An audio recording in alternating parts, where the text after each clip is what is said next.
I don't know. I have nothing to do with that.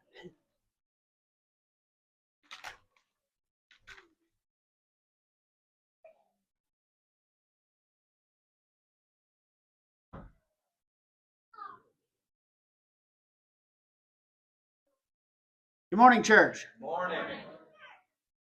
I hope that you're experiencing the joy of the Lord this morning. I feel like between Derek and Marilyn, my thunder has been stolen. I planned on showing appreciation to the veterans. So just so you know, I appreciate you as well. I thank you for the sacrifice that you made for our country, whether that was just making it through boot camp or going active duty. You were away, and I appreciate that. So it's great to be here with our ever-growing family, celebrating what God has done for us, is continuing to do for us, and what he's doing through us with my brothers and sisters that God has called together as one family here in Fairview. Again, this morning, I'm going to ask you to do the things that I expect you to do every week. Keep me accountable by following along in your own Bible. Pay close attention. Take notes on anything that sticks out to you. And we do these things so that we can learn and grow together through the Word of God. We're going to be in Romans 14, 13 through 23 this morning. And the title for today's message is White Noise. Romans 14, 13 to 23. We'll read through the passage and then we'll come back and explore it together. Therefore, let us no longer judge one another. Instead, decide never to put a stumbling block or pitfall in the way of your brother or sister. I know and am persuaded in the Lord Jesus that nothing is unclean in itself. Still, to someone who considers a thing to be unclean, to that one it is unclean. For if your brother or sister is hurt by what you eat, you are no longer walking according to love. Do not destroy by what you eat someone for whom Christ died. Therefore, do not let your good be slandered. For the kingdom of God is not eating and drinking, but righteousness, peace, and joy in the Holy Spirit. Whoever serves Christ in this way is acceptable to God and receives human approval. So then, let us pursue what promotes peace, what builds up one another. Do not tear down God's work because of food. Everything is clean, but it is wrong to make someone fall by what he eats. It is a good thing not to eat meat, or drink wine, or do anything that makes your brother or sister stumble. Whatever you believe about these things, keep between yourself and God. Blessed is the one who does not condemn himself by what he approves. But whoever doubts stands condemned if he eats, because his eating is not from faith. And everything that is not from faith is sin. Join me as we go to the Lord. Heavenly Father and Lord, we just come to you in great things. Thank you for each and every person that you've brought here today. I thank you for the opportunity to study your word, to fellowship with you and your people. Thank you for your grace and your mercy. Father, as we dig into this passage, I just ask you take every thought that I have captive and filter it by your message for your people that you have called here for your glory. I ask that you give us ears to hear your voice, that you give us eyes to see how this passage applies to our lives, and you give us the boldness and the strength to carry it out. Father, I thank you for allowing me to be your vessel. I thank you for opportunity to serve you. I thank you for the opportunity to participate in your plan of salvation and sanctification. We give you all the glory. In Jesus' name, amen. So I was thinking this week, about when I was little. And, the TV, the one that's supposed to have a dial on it, had a pair of vice grips on there. Uh, some, some of you kids are looking at me like a dial on a TV. What? We got 3 channels. We got 7, 12, or 4. We got 7, 12, 16. Oof. Nothing was ever on UF. I don't even know what it stands for, but it was always there.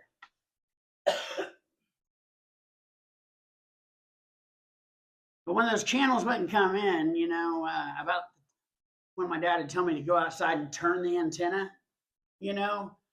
because you weren't picking up anything at all. It was just static, just white noise, serving no purpose, accomplishing absolutely nothing at all.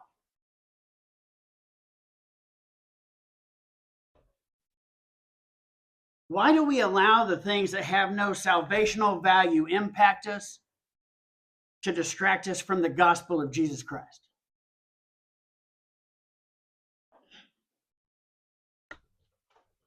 Why do we allow the things with no purpose to distract us from the gospel?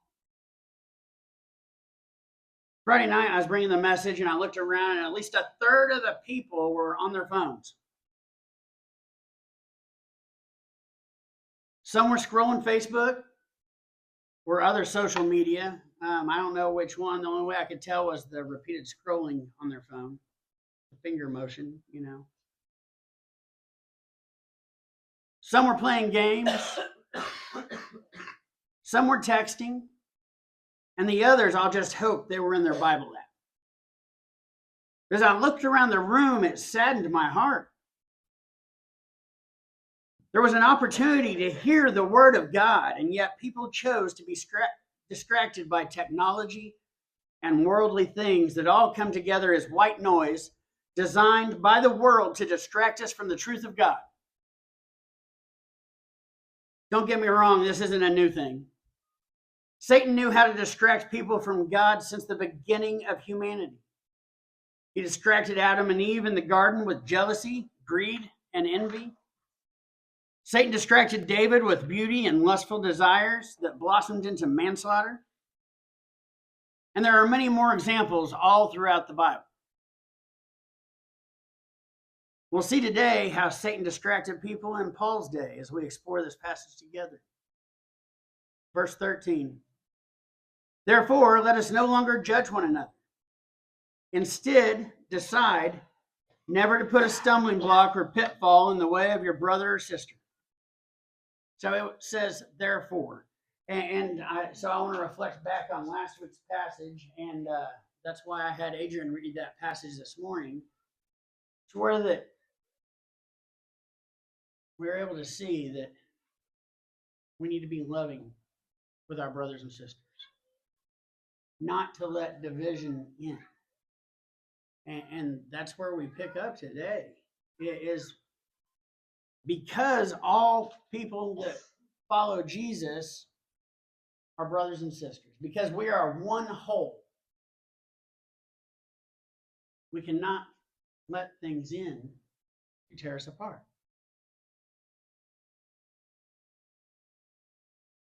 Verse 13, therefore, let us no longer judge one another. Instead, decide never to put a stumbling block or a pitfall in the way of a brother and sister.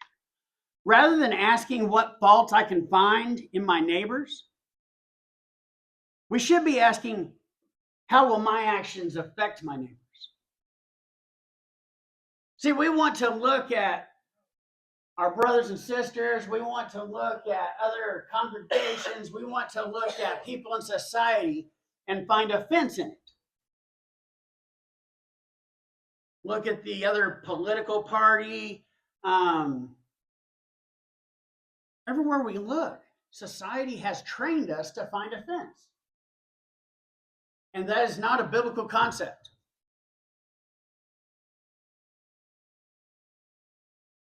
The biblical concept is that we need to focus on ourselves and our relationship with Jesus Christ so that we can positively affect those around us, not so that we can condemn them. 14 and 15, I know I am pursued in the Lord Jesus, that nothing is unclean in itself. Still, to someone who considers a thing to be unclean, to that one it is unclean. For if your brother or sister is hurt by what you eat, you are no longer walking according to love. Do not destroy by what you eat someone from whom Christ died. So, in the context of the Jewish faith, this word destroy means to cut them off from the community covenant.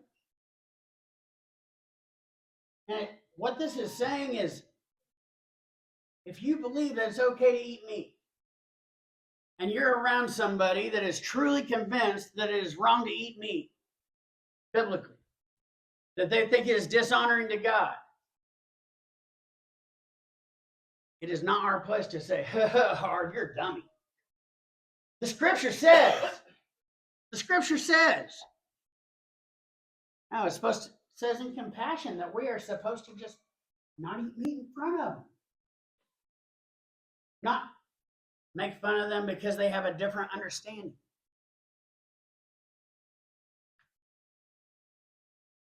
To encourage behavior that weak believers' consciences forbid, or to encourage them to go against their conscience, is serious and it's dangerous. The scripture tells us if you believe eating meat is wrong and then you go ahead and eat meat, that is sin.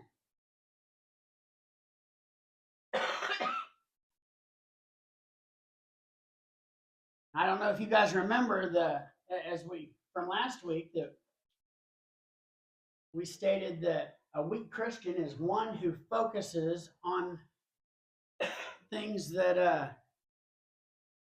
have no importance with salvation. That is a weak Christian. A weak Christian often tries to profess their strength in a large group so that they're heard.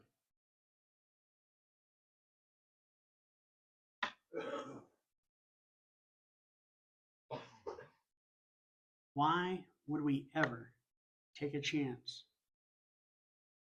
on causing a brother or sister to fall?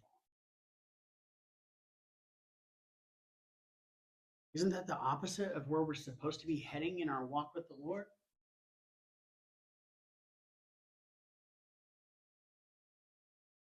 And yet, through the churches around the area, I see it happen all the time. Things on TV where that people want to tear others down for their biblically founded beliefs. 16 through 18. Therefore, do not let your good be slandered. For the kingdom of God is not eating and drinking, but righteousness, peace, and joy in the Holy Spirit. Whoever serves Christ in this way is acceptable to God and receives human approval. Those are gifts from the Holy Spirit. Peace, joy, righteousness. Those are things that we can never truly attain on our own, under our own merit, our own efforts, without the indwelling of the Holy Spirit.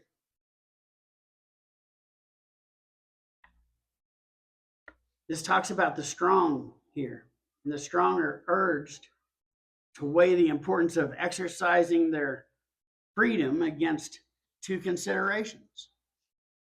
The first one, the use of their freedom may bring division and disrepute to the church.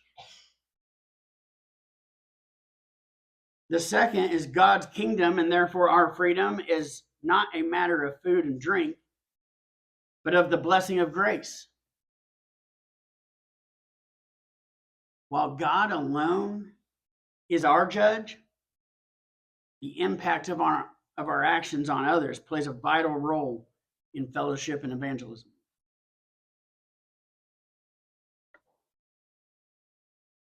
So just because we can do things doesn't mean we should do things. Right? If you're saved, is cussing going to send you to hell? No. But what does it say about Christians in general?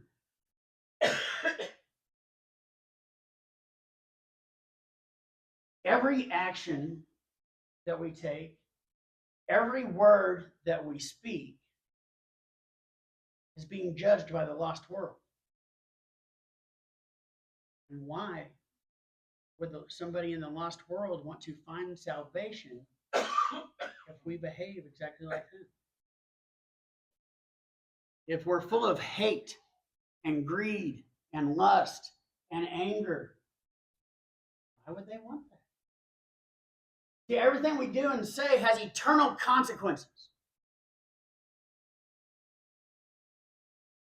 Because if we are not reflecting Christ, we're reflecting Satan. There's no in between.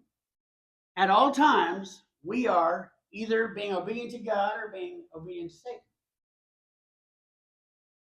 You know, and luckily I had this principle drilled into my head at a young age, so it was easy for me to wrap my mind around.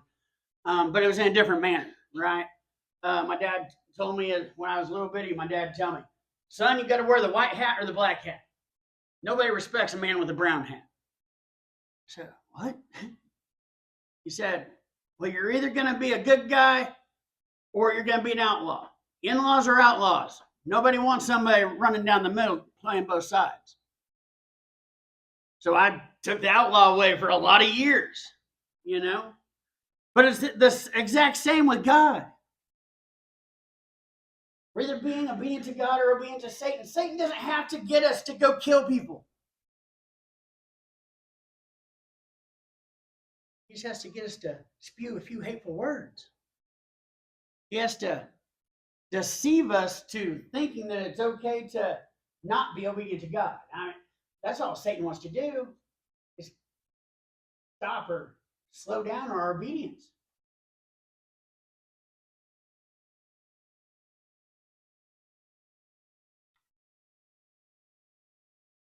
When we're disobedient to God, we pave the road to hell for the lost. Verse 19, so then let us pursue what promotes peace and what builds up one another. Now, I just realized you're not going to get me again this week, Jeff. Last week you didn't change the clock, and I thought that I'd been speaking for like an hour and a half, and I skipped over the last 5 verses. You're not getting me again. I know the clock's still that. What you put me on the spot for, man? So then let us pursue what promotes peace and what builds up one another. Here we see the believer's responsibility is now stated positively. Avoiding the destruction of others is complemented by promoting peace and the things that upbuild. Promoting peace. And yet, so often we want to argue about things with no eternal consequence whatsoever. And I find myself falling into this stuff. I love discussing the unknowns of the Bible. Like in Genesis, when Cain killed Abel and Cain was being banished, he's like, what if the others find me? Who were the others? I want to know so bad. And I've got all kinds of theories, but it doesn't say, right? I've heard people have beliefs that they were aliens, you know. I don't believe that, but I'm not going to argue about it because it has no salvation consequence, right? I'm like, oh, it's pretty. Yeah, that's an idea, all right.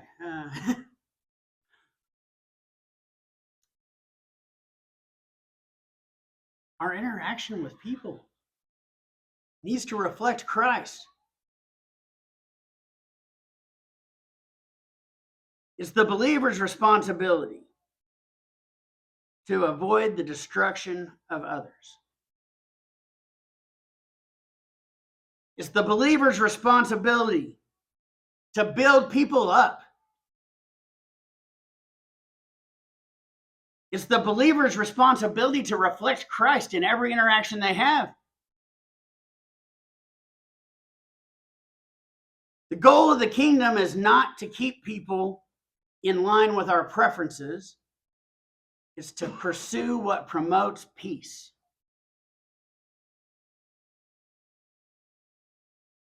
Verses 20 and 21. Do not tear down God's work because of food. Everything is clean, but it is wrong to make someone fall by what he eats. It is a good thing not to eat meat or drink wine or do anything that makes your brother or sister stumble.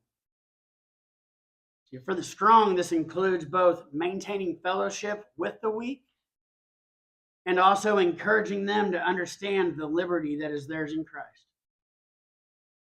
I thank God often that I can have bacon. All right. I'm just saying, he made the hoofed animals clean.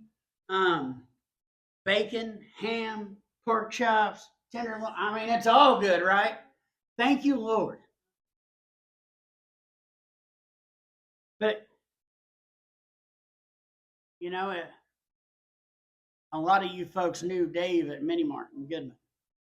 You know, if I went to eat at his house, I wouldn't have brought a big chunk of ham, you know, because I want to meet people where they're at so I can share the grace and mercy of Christ with them. I can't do that by condemning anybody. I can't do that by condemning their beliefs or their conscience. And that's what was going on here. Is people were browbeating people with the words of Jesus, with the work of Jesus Christ, with the new covenant. You're saying, well, you're not eating meat, well, you're going to hell. How is that love? How is that compassion? And how is that peace? See, that all revolves right back to a works salvation. We can never earn our salvation, neither can anybody else. Our salvation comes through Jesus. Not Jesus plus speaking in tongues, not Jesus plus baptism, not Jesus plus a big Ford truck, all right? Not Jesus plus feeding homeless people, not Jesus plus anything. Jesus plus anything is heresy. It's false teaching. Jesus is enough. Those other things can be evidence of our salvation, because once we receive Jesus Christ as our Lord and Savior, we begin to change on the inside. But they do not produce salvation. Faith and hope in Jesus Christ alone. That's it. In Christ alone, we find our hope alone. For his glory alone.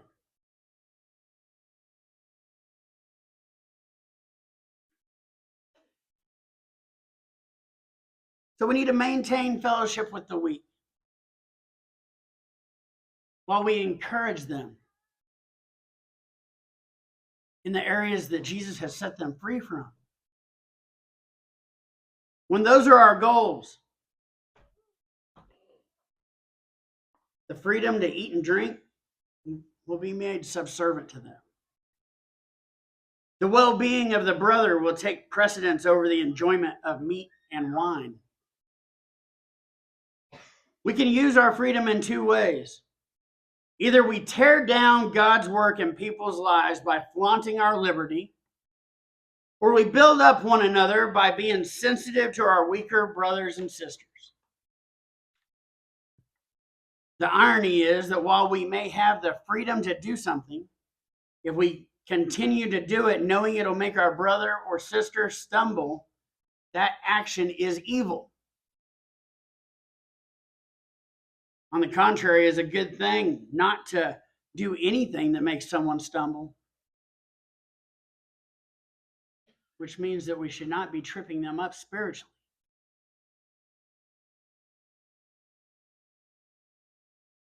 Now, this isn't saying as far as salvation areas are concerned, this is talking about non-salvation topics. We are still to stand firm on the biblical foundations, on the gospel foundations. But we're supposed to be firm and express it in love, not be beating people down. Verse 22, whatever you believe about these things, keep between yourself and God. Blessed is the one who does not condemn himself by what he approves.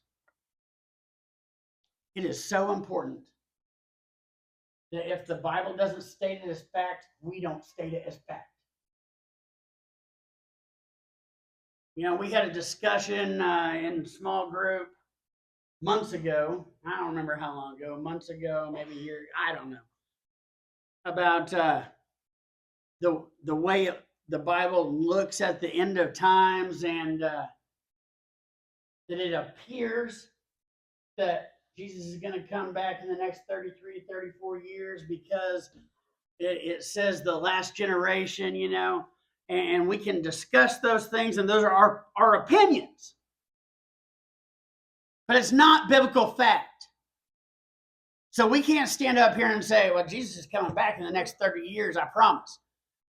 Because that makes it evil, and that will pave the road to you nowhere.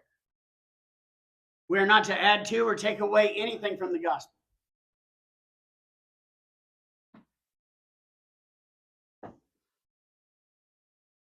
People ask me often why I preach through books of the Bible is because I know my flesh. And if I just got up here with a topic every Sunday, I would be up here preaching topics that I liked. Feel-good messages that excuse bad behavior.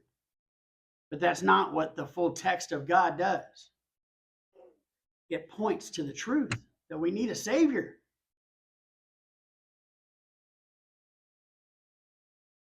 We are not to approve things just to appease people that are unbiblical. Verse 23, but whoever doubts stands condemned if he eats, because his eating is not from faith. And everything that is not from faith is sin. I read an illustration from Tony Evans, and it says your conscience is like a metal detector. It beeps when you approach something God hasn't freed you to do. You may watch a dozen people walk through the metaphorical gate without the beep going off. Don't worry about them. If your conscience beeps, don't follow. There are all kinds of people out there saying that they're following God.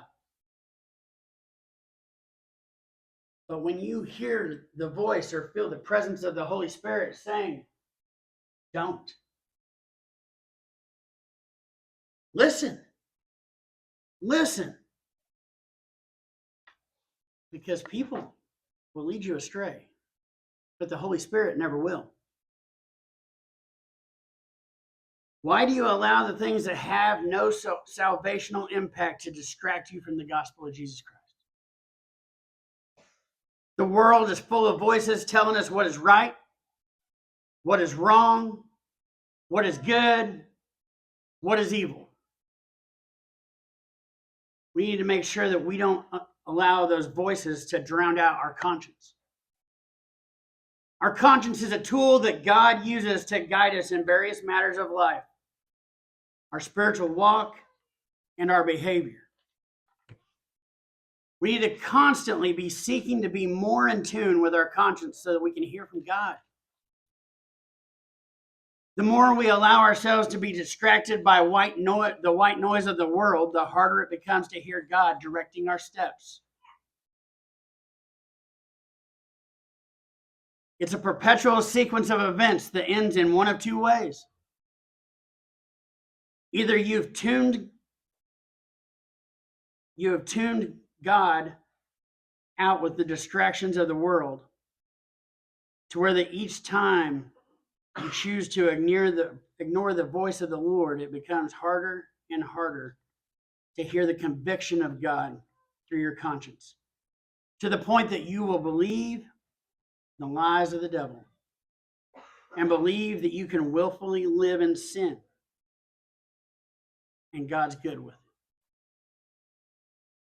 I don't know how many people that I've heard say, well, if I don't do this, me and God, we got a plan worked out. He's okay if I do this other stuff. God is never okay with sin. He's never okay with sin. He had to send his son to pay the price for our sin. Why would he be okay with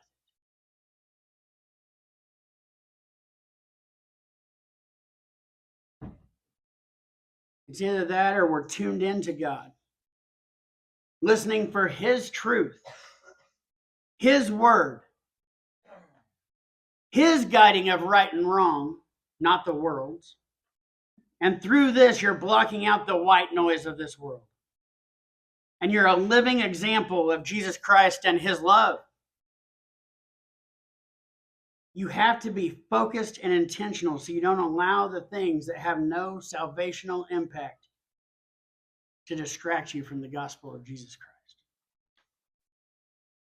Heavenly Father, Lord, I just ask you this morning that you help us to hear you. You help us to put the phones away. You help us to put the news away. You help us to put our heart away because we know that it's deceitful among all things. We ask that you help us to focus on you, be devoted to you, that we reflect you to people everywhere that we go. Father, we can't do this without you. We ask that your Spirit overflows out of us onto all of those around us.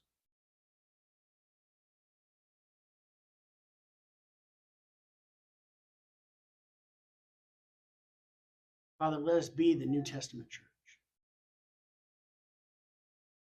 Let us be a people that love is observed everywhere that we go. Father, I just praise you in Jesus' precious name.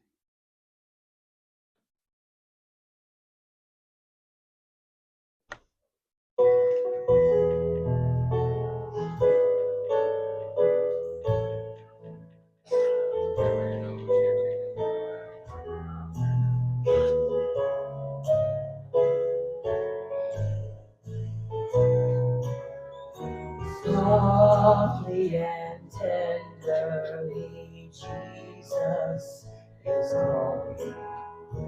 calling for you and for me. See on the portals, he's waiting and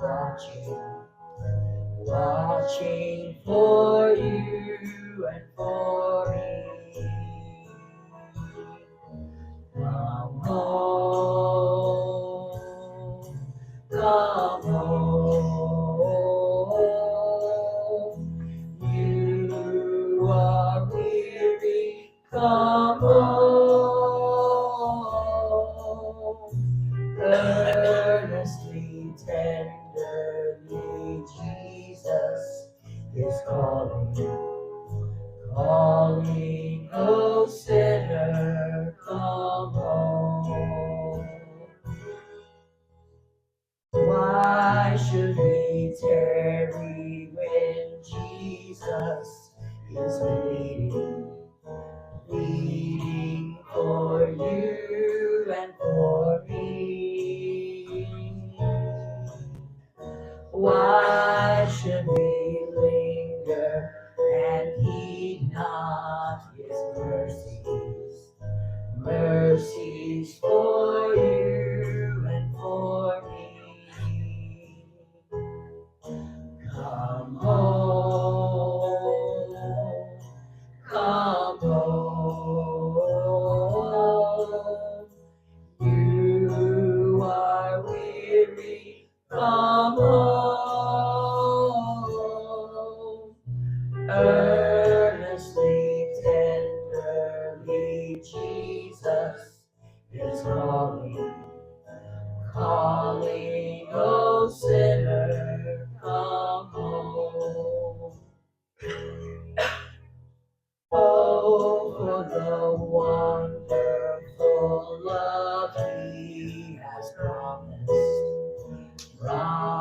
just for you and for me. Though we have sinned, He has mercy and pardon for you and for me. Come home, come home. You are weary, come home. Earnestly, tenderly, Jesus is calling, oh sinner, calling, oh sinner, calling, oh sinner, come home.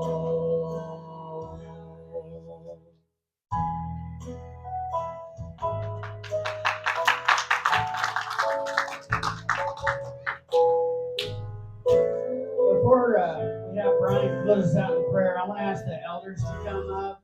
I want to ask Mr. Ron to come forward, and I'd like to have Adrian come forward. Both of them are dealing with some pretty serious health concerns and scares. And the scripture tells us that when a brother or sister is sick, that we anoint them in oil and we pray over them. So that's what we're going to do this morning. Anybody that would like to come up and lay hands on them, I encourage you to join us. I just need to give the elders a choice.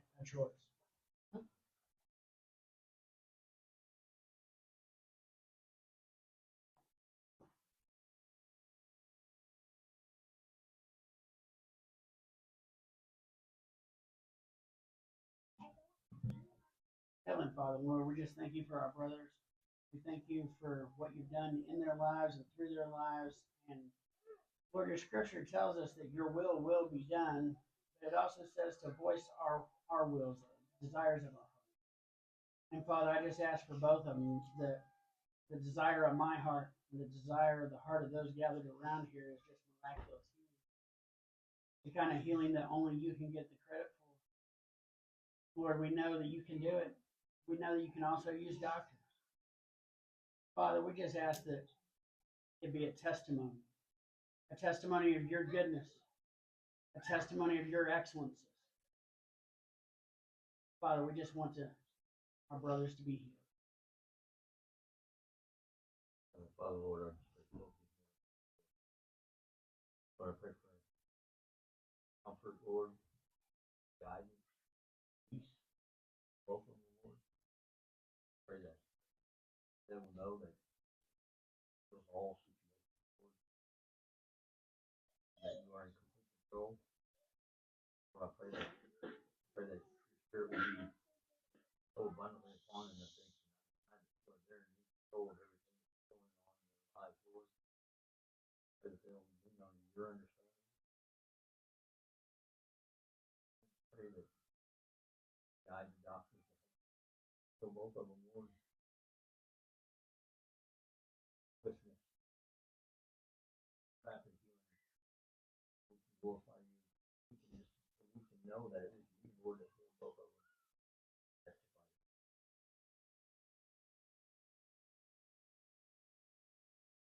Heavenly Father, Lord,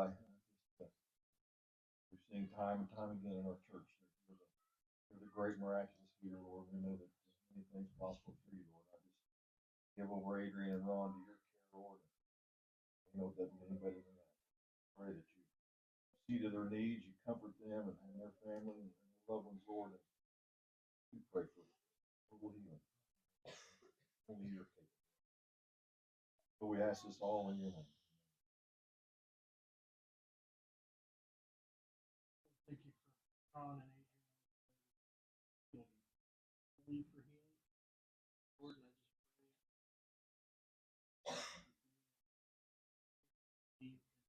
I just pray that the healing will come. And I just pray that your will is done in our lives.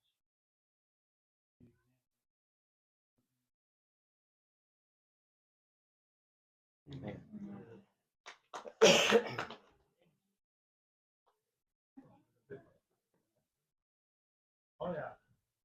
Y'all bow with me, I'll close this out this morning. Heavenly Father, Lord, I just, we do pray particularly for Ron and Adrian and their needs, Lord, but I pray for each and every one of us in this congregation, in this community, and in our area, Lord, that we know their needs are many, and you know each and every one of them, Lord. Give them all to you, Lord, knowing that you know them, that you got them, and that you can take care of each and every one of those, Lord. But I just pray you just be with us as we go about our week. Just allow us to be examples to everyone we're around, showing a little bit of your love and your grace and your mercy in everything we do, everything we say, Lord.